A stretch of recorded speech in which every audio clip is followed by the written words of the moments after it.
And AI just found thousands of 0 days in every major operating system in every major web browser.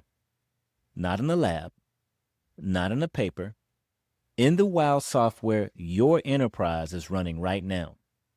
And the company that built it decided not to release it. And that is the part of the story that I want every practitioner listening to sit with for the next 6 minutes. Because the question is no longer whether AI can find vulnerabilities faster than humans. It already does. The question is what your patching posture looks like when the people on the other side eventually build their own version. And welcome back to Data Protection Gumbo. I'm Demetrius, and let me tell you what actually happened in this story. So in April this year of 2026, the AI lab Anthropic finished testing a model they called Claude Mythos. According to their own public statement, the model found, and I'm quoting here, thousands of 0-day vulnerabilities, many of them critical, and in every major operating system in every major web browser, end quote.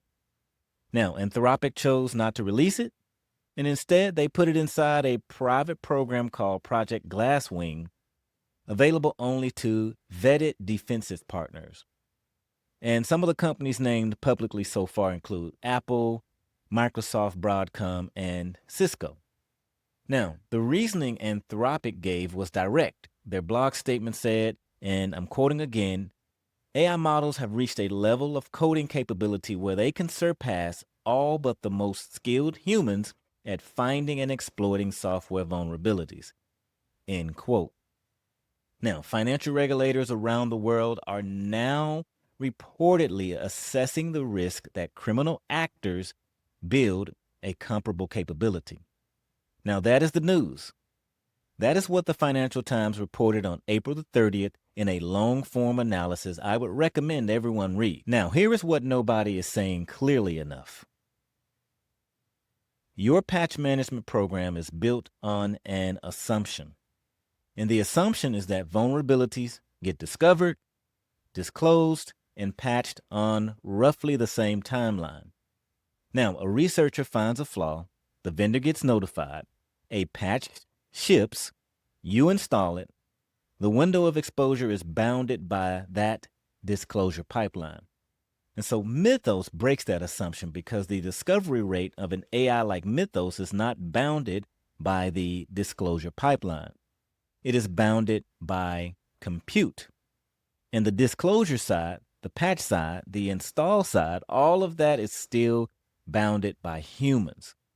So if a comparable model ends up in criminal hands, and that is what regulators are now openly worried about, the attacker has a queue of unpatched, undisclosed, critical vulnerabilities in software you are running today. Not theoretical software, today's software. And there is no patch coming because there is no disclosure coming because the vendor does not know yet. Now, the DPG principle that applies here is what I call the compliance security confusion. Patch current is a compliance state. Secure is an operational state. And so most enterprises measure the first and assume the second. And Mythos is the cleanest possible illustration that those two states are not the same thing anymore. 3 questions for practitioners listening this week. For your team, if a critical vulnerability existed in your environment today and there was no public CVE for it yet, would any of your current controls notice it being exploited? And if the answer is no, your detection layer is downstream of disclosure, and that is now a structural gap. Now, for your security vendor, what is their roadmap for behavioral detection of exploitation activity that does not match a known signature? Because signatures are downstream of disclosure too. Now, for your board, have you ever briefed them on the difference between patch compliance and actual security exposure? Because this is the year that conversation has to happen. Here is the Data Protection Gumbo point of view. Mythos is not a hypothetical. It is real. It is sitting in a vault, and the only reason you are not facing its output right now is one company's policy decision, and that is a thin line.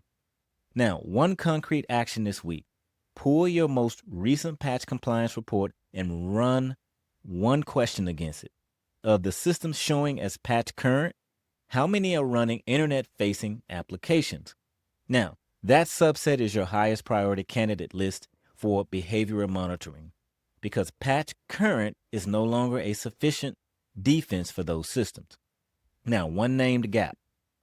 There is no industry standard framework yet for what to do when AI discovered vulnerabilities outpace the public disclosure system. The CVE pipeline assumes humans on both sides. Remember that. Now, that assumption is breaking. Now, coming up later, I want to walk you through a framework I'm calling the Asymmetric patch window, how to prioritize patching when offense moves faster than disclosure. So this is Data Protection Gumbo, where we cook the data slow, cut sharp, and never mistake a press release for a recovery capability. So stay curious out there, stay skeptical, stay resilient, and I will see you next time.